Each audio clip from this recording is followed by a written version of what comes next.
Hello everyone and welcome to my channel. In this video I will show you how you can run your JavaScript code in your browser. So I got Google Chrome open here.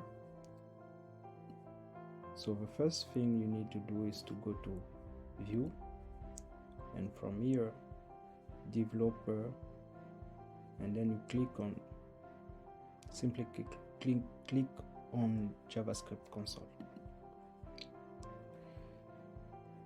Once you have this console window open, you can then start writing your code.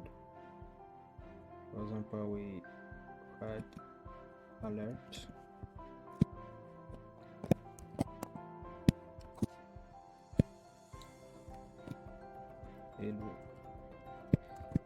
hello world,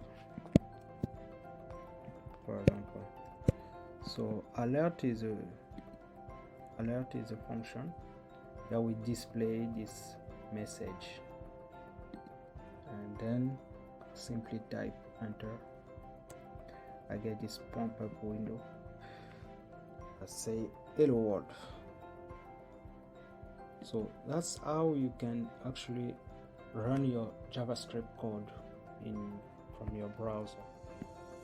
I hope you got some value from this video. Feel free to like, share and comment. Bye bye.